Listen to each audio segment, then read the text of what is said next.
बिस्मिल्लाहिर्रहमानिर्रहीम। एस्पायरियंस, यकीनन आप खैरियत से होंगे। अस्सलाम वालेकुम। मोहम्मद बिलाल आज़ाद के साथ आज फिर हम केमिस्ट्री पढ़ेंगे। यकीनन हालात का तकाज़ा है, हम आपके वक्त की कदर करते हैं। इंशाअल्लाह जल्दी ही कॉलेजेस में एस्पायर बड़े अच्छे एनवायरनमेंट के साथ आपकी केयरिंग करते हुए क्लासेस का आगाज़ करेगा, लेकिन तब तक आपके वक्त की कदर करते हुए इंशाअल्लाह आपके घर बैठे हम आपकी खिदमत में हाज़िर होते रहेंगे। आज मोहम्मद बिलाल आज़ाद के साथ लेक्चर 31 केमिस्ट्री पढ़ेंगे।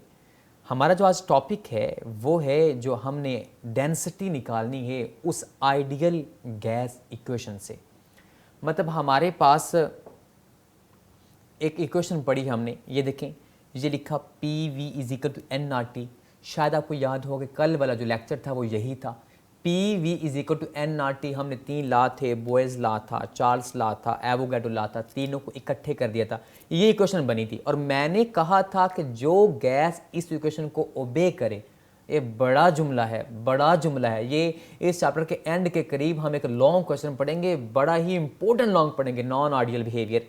मतलब जो असल गैसेज हैं वो इसको ओबे नहीं करती, लिहाजा जो गैस तो इसको ओबे करे, इसका मतलब ये लाज से मिल के बनी है इक्वेशन, तो मतलब उस गैस को हम क्या कहते हैं, आइडियल गैस। क्यों?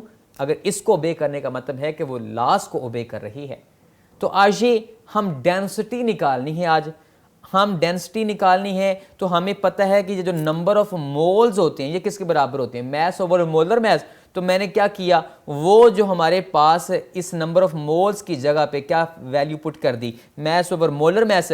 जब ये वैल्यू पुट की तो उसके बाद ये देखिए हमारे पास उस मैंने आपकी खातर इसकी कलरिंग स्कीम की है। एक येलो कलर में आपको डिफरेंट नज़र आ रहा है, M/M, small m over capital M। Capital M का मतलब मोलर मैस है। तो लिहाजा हमने क्या किया, सिर्फ कुछ नहीं, इस इक्वेशन के अंदर मैस ओवर मोलर मैस मतलब नंबर ऑफ मोल्स की वैल्यू पुट कर दी है। आज ये देखते हैं कि ये हमारे पास क्या बन गया। हमने क्या करना है, जरा देखें, मैंने कलरिंग स्कीम ऐसी लगाई है कि एक लम्हे में समझ आ जाए। दो चीज़ों का कलर डिफरेंट है, M का और V का, इनको आपस में हमने क्या कर दिया, ट्रांसफ़र कर दिया, एक्सचेंज कर दिया। ये देखें, ये V को हम इधर ले गए और M को उठा के इधर ले गए, मतलब M इधर डिवाइड हो रहा है, उधर जाके मल्टीप्लाई कर दिया, और उधर हमारे पास वॉल्यूम मल्टीप्लाई हो रहा है, नीचे लाके हमने इस साइड पे डिवाइड कर दिया। ये हमारे पास क्या बन गया, ये मैस ओवर वॉल्यूम आखिर क्या कहलाता है। आपको पता है ना डेंसिटी किसके बराबर होती है, मैस ओवर वॉल्यूम के। मतलब इस वॉल्यूम में कितना मैस है, इसे क्या बोलते हैं, डेंसिटी बोलते हैं। मतलब ये हमारे पास मैस ओवर वॉल्यूम की जगह पे हम वैल्यू पुट कर दे हैं, तो ये क्या बन गया, ये M/V की जगह पे मैंने D लिख दिया, तो ये क्या बन गई, डेंसिटी बन गई। ये बड़ा एक जबरदस्त फार्मूला बन गया। मैं आपके लिए सारी जिंदगी के लिए एक नुक्ता बता के जा रहा हूं, ये फिंगर टिप पे हो जाना चाहिए, ये आपको कभी भूलेगा नहीं। हम जो दिन का वक्त होता है उसे क्या लिखते हैं, मतलब मैंने कहा जी अभी दिन के 9 बजे हैं, तो आप 09 कॉलन उसके बाद 00, आप साथ क्या लिखेंगे, AM लिखेंगे ना। दिन के लिए AM लिखते हैं, स्मॉल a स्मॉल m। अच्छा, तो रात के वक्त को हम क्या लिखते हैं, PM। तो ये जरा गौर से फार्मूला देखें क्या लिखा हुआ है, PM ओवर रात। लिखना कैपिटल है, लेकिन ये आपके लिए एक टोटका बता दिया मैंने कि PM ओवर रात, मतलब ये एक फार्मूला याद रखने का तरीका है कि ये जरूरी नहीं कि आपको निकालना पड़े, वैसे ही याद होना चाहिए कि डेंसिटी किसके बराबर होती है, PM ओवर रात के। मतलब रात को हम कैसे लिखते हैं, PM से, और दिन को कैसे लिखते हैं, AM से। तो इसे आपने टोटके के तौर पर याद करना है, PM ओवर रात। लिहाजा ये फार्मूला बन गया। इसका मतलब क्या है, इसका मतलब है कि डेंसिटी इस प्रेशर के डायरेक्टली प्रोपोर्शनल है और इस टेम्परेचर के इनवर्सली प्रोपोर्शनल है। क्या मतलब, ये डेंसिटी है क्या, डेंसिटी ये देखें, ये इतना को वॉल्यूम है, इतने जितना मैस है, मैस पर unit volume is called density. मतलब इस वॉल्यूम में कितना मैस है गैस का, उसे क्या बोलेंगे, डेंसिटी। अच्छा, आप जरा देखें, इतने को अंदर ही मैंने ये जो भी गैस है उसके ऊपर प्रेशर बढ़ा दिया, प्रेशर बढ़ा दिया। जब प्रेशर बढ़ाऊंगा तो अब ये देखें वॉल्यूम कम हो गया, मतलब आप देखें ये हमारे पास इतने एरिया में वही गैस है, ज़्यादा नहीं होगी, मतलब molecules come closer to each other. लिहाजा जब मॉलिक्यूल्स करीब आ जाएंगे तो डेंसिटी क्या हो जाएगी, ज़्यादा, मतलब उस थोड़े वॉल्यूम के अंदर गैस के पार्टिकल्स ज़्यादा हो जाएंगे। लिहाजा ये प्रेशर के तो डायरेक्टली प्रोपोर्शनल है। हाँ, टेम्परेचर के इन्वर्स है। कैसे? ये देखें, चीज़ है, गर्म करें, गर्म करने से चीज़ फैलती है तो गैसेस दूर जाएंगी। जब मालिक्यूल से दूर जाएंगे तो इसका मतलब मालिक्यूल से दूर हट गए हैं। तो उस अगर इतने हिस्से से मैं यहां तक वॉल्यूम ले जाऊं तो वो तो चलेगी गैस दूर दूर। अब उतने ही हिस्से में दोबारा देखें जरा, गैस थोड़ी रहेगी ना, क्योंकि मालिक्यूल दूर दूर हो गए हैं। लिहाजा अब मैस कम हो गया उस वॉल्यूम के अंदर, तो अब इसका मतलब डेंसिटी भी कम हो गई है। लिहाजा ये टेम्परेचर के क्या है इन्वर्स और प्रेशर के क्या है डायरेक्टली प्रोपोर्शनल है। ये हमारा कंक्लूजन है। और ये जो हमने आज पढ़ा है असल में ये एक्सरसाइज क्वेश्चन नंबर 7 का पार्ट सी भी है। उसने पूछा है कि हम ये कैसे ताल्लुक है प्रेशर का डेंसिटी के साथ और टेम्परेचर का डेंसिटी के साथ। आइए यहाँ से दो कंक्लूजन निकाले। क्या निकाला? कि हमारे पास डेंसिटी जो है आइडियल गैस की वो डायरेक्टली प्रोपोर्शनल होती है किसके? प्रेशर अप्लाइड के। और हाँ, ये इन्वर्सली प्रोपोर्शनल होती है किसके? टेम्परेचर के। ये दो कंक्लूजन निकाले हैं और इन दो बातों को मैंने आपको बता दिया। क्या मतलब? कि जब प्रेशर ज़्यादा होता है तो molecules come closer to each other और उस वक्त डेंसिटी ज़्यादा हो जाएगी। और हाँ, जब गर्म करेंगे तो चीज़ फैलती है तो molecules far away from each other, तो वो दूर दूर हो जाएंगे। जब वो दूर दूर हो जाएंगे तो हम क्या कहेंगे कि अब डेंसिटी हो गई है। इसके बाद हमारे पास अगर हम मॉलिक्यूलर मास निकालना चाहें, कैलकुलेट करना चाहें, ये एक्सरसाइज का क्वेश्चन नंबर 7 का पार्ट बी है। मतलब आज हम एक्सरसाइज का क्वेश्चन नंबर 7 भी साथ साथ पढ़ रहे हैं। पिछले लेक्चर के अंदर हमने उसका पार्ट ए पढ़ा था, आज उसके हम बी सी डी सारे जो पार्ट्स हैं वो पढ़ेंगे। लिहाजा वो कहता है जनाब मॉलिक्यूलर मास ऑफ गैस कैसे निकाल सकते हैं, जो आपने अभी अभी इक्वेशन निकाली उससे। तो आप जरा चेक करें, वो जो आइडियल गैस इक्वेशन निकाली थी PV is equal to NRT। मैं दोबारा से लिखता हूं, नंबर ऑफ मोल्स किससे बराबर होते हैं? Mass over molar mass. तस्वीर खुद बोल रही है, जो चीज मैंने चेंज की उसका कलर भी चेंज कर दिया मैंने जानबूझ के, ताकि आपको एक लम्हे में पता लग जाए कि लिहाजा नंबर ऑफ मोल्स की जगह पे मैंने वैल्यू पुट कर दी मैस ओवर मोलर मैस। जरा देखें ये क्या बन गया। अब हमारे पास यहाँ पे मैंने दो चीजों का कलर डिफरेंट कर दिया। क्यों? ताकि आपको पता लगे कि ये वॉल्यूम को मैं इधर ले गया हूं और इस M को मैं ऊपर ले गया हूं, तो ये PM और वॉल्यूम नीचे आ गया है। लिहाजा ये जो फार्मूला बना है हमने क्या निकालना है? Molecular mass.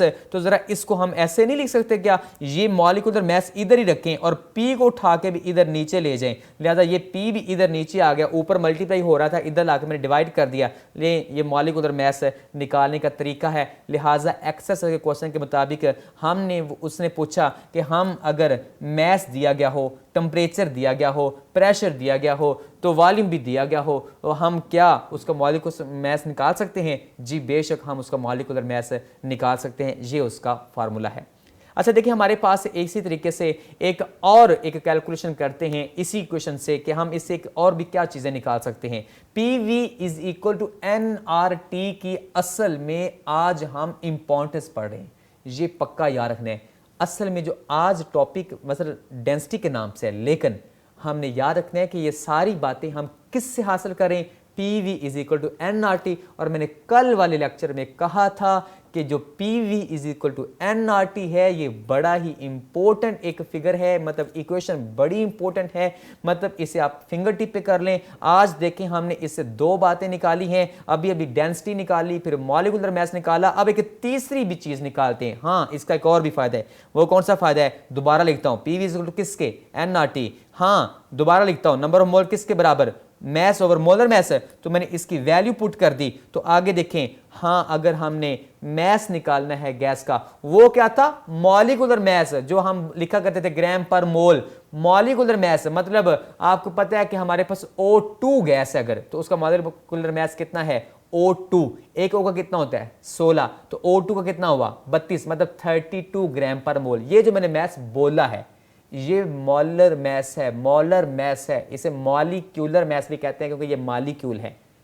ये मैस की बात कर रहा हूं मैं, जो पीछे की है वो मैस था। लेकिन अब हम कौन सा निकाल रहे?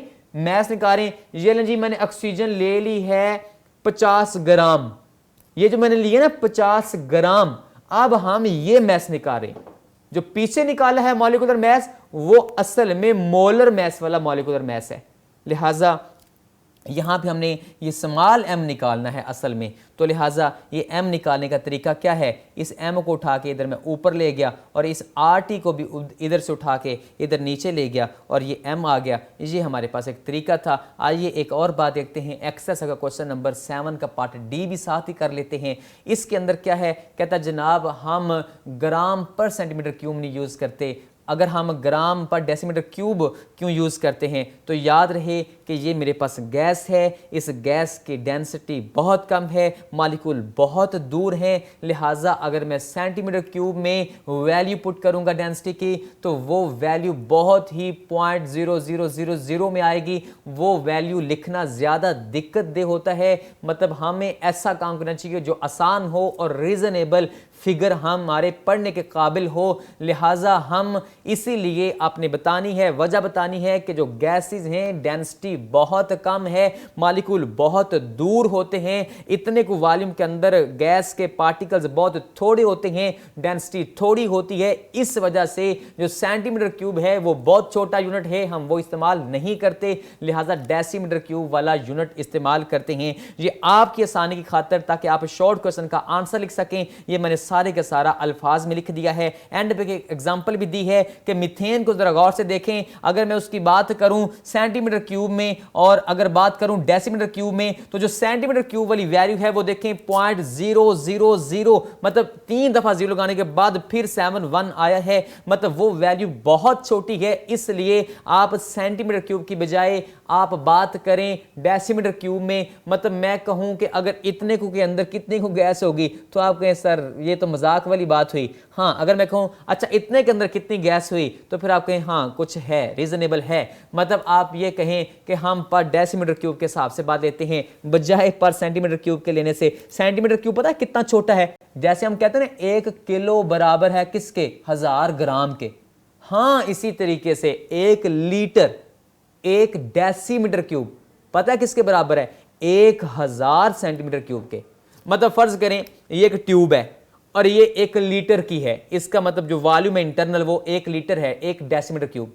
तो इसके अगर मैं 1000 हिस्से करूंगा ना, तो फिर वो 1 हिस्सा सेंटीमीटर क्यूब है, तो वो तो बहुत छोटा यूनिट हुआ ना, इसलिए उसके अंदर कितनी को गैस आएगी, इसलिए वो पहले ही उसकी डेंसिटी थोड़ी है और आप उसके लिए छोटा यूनिट इस्तेमाल करके गुस्ताखी क्यों करते हैं, इसलिए बड़ा यूनिट इस्तेमाल कीजिए। इसके बाद एक और छोटी सी बात आज करते हैं, वो एग्जांपल 3 करनी है। ये जो हमने इक्वेशन पढ़ी PV = nRT, हमने आइडियल गैस इक्वेशन जो पढ़ी थी उसी से कुछ बातें और ड्राइव करते हैं। आज ये हमारे पास एग्जाम्पल 3 में मैंने कलरिंग स्कीम ऐसे लगाई है कि मुझे बोलने की भी ज़रूरत नहीं, अगर मैं चुप भी कर जाऊँ तो ये तस्वीर खुद बोल पड़ेगी और वो बोल रही है। देखें मैंने सिर्फ 2 बातें येलो की हैं, ये देखें ये वॉल्यूम और ये भी वॉल्यूम, 2 येलो।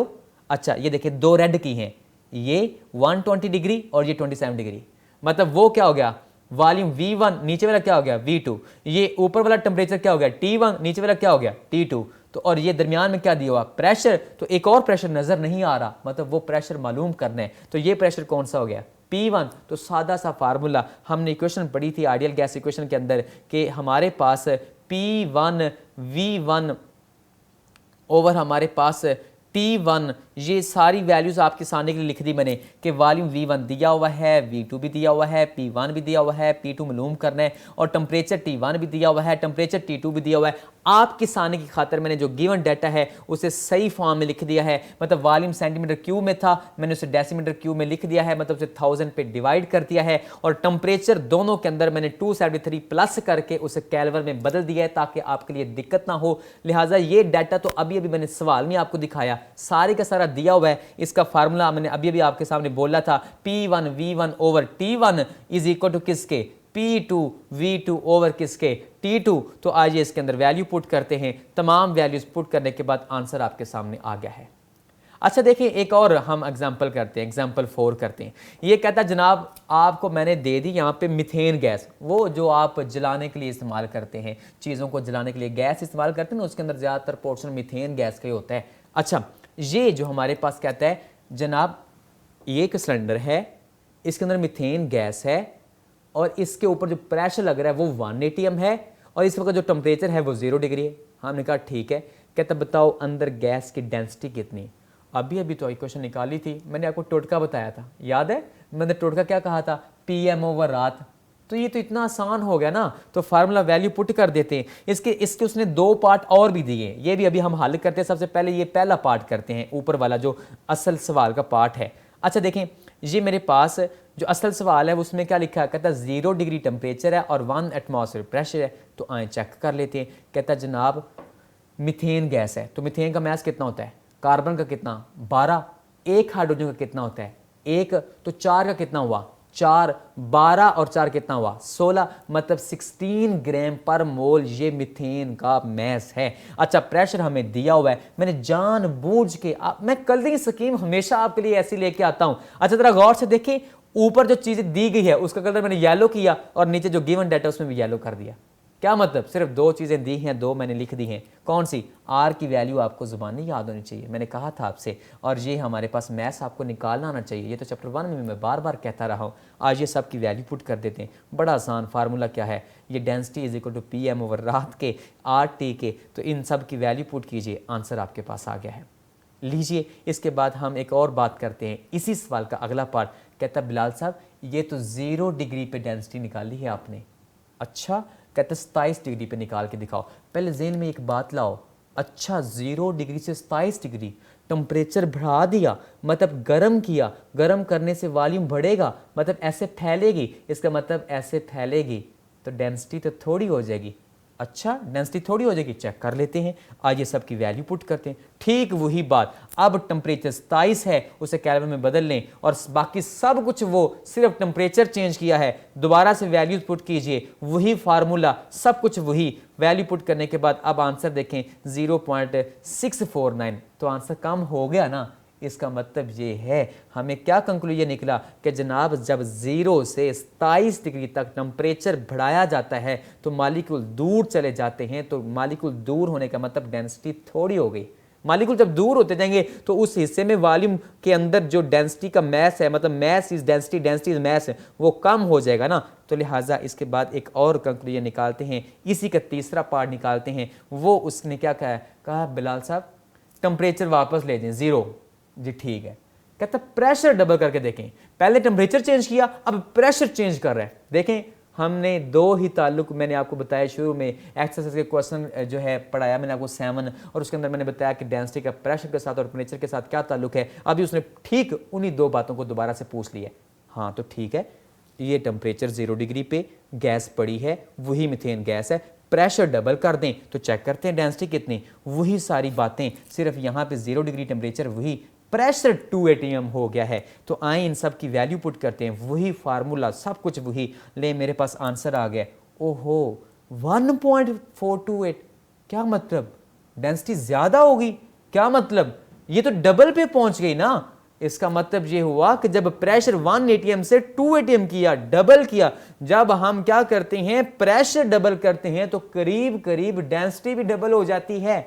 मतलब क्या कि प्रेशर बढ़ाने से molecules come closer to each other, molecule करीब करीब आ जाते हैं। असल बात ये थी। एक छोटी सी एग्जांपल आपकी खातिर और करता हूं। एग्जांपल 5 है हमारे पास, ये लें। एग्जांपल 5 बड़ी सादा सी, कहता जनाब आपने मीथेन की बात की, जाते जाते अमोनिया की बात भी कर दें। जी जी कर लेते हैं। अमोनिया गैस है, कहता टेम्परेचर 30 डिग्री है और प्रेशर 1000 mmHg। हाँ आप देखें काम खराब कर दिया ना इसने, mmHg में दे दिया है। तो याद है mmHg क्या था, मिलीमीटर ऑफ मरकरी, आपको बताया था। और वो प्रेशर 1 atm तो स्टैंडर्ड हो गया ना, तो वो 1 atm कितने mmHg के बराबर था, कुछ याद आया।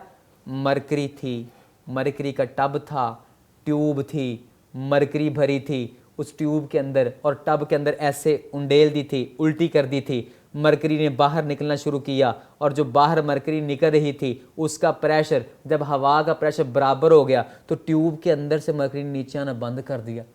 हालांकि पानी ऊपर पड़ा हो तो पानी सीधा किधर आएगा, नीचे को, लेकिन एक ख़ास प्रेशर पे जाके रुक जाता है। और वो मरकरी की लंबाई कितनी थी, 760 मिलीमीटर, याद करें। तो लिहाजा बड़ा सादा सा काम करें, इस 1000 को क्या करें, डिवाइड कर दें, किसके ऊपर, आप उससे 760 पे डिवाइड कर दीजिए, आंसर आ गया कितना। ये देखें 1000 को 760 पे डिवाइड कर दीजिए तो आपके पास atm में आ गया। उसके बाद हमारे पास वॉल्यूम दिया हुआ है, और मीथेन का आपने मोलर मैस जैसे निकाला था वैसे अमोनिया का निकालना है। क्या मतलब, NH3, N का मैथ कितना होता है नाइट्रोजन का 14, H3 तो 3 वो जमा कर ले, 14 से कितना हुआ 17, तो ये 17 ग्राम पर मोल हो गया। आर की वैल्यू आपको याद होनी चाहिए। टेम्परेचर हमें दिया हुआ है, उसका मैथ्स हमसे पूछा है, तो आज ये मैथ्स निकालते हैं। वही फार्मूला जो थोड़ी देर पहले हमने ड्राइव भी किया था, क्या कि PV is equal to NRT होता है, तो नंबर ऑफ मोल किसके बराबर होते हैं, मैथ्स ओवर मोलर मैथ्स के। तो मैथ्स ओवर मोलर मैथ्स कर लें, ये मैथ्स हमने मालूम करना है, तो इसके फार्मूला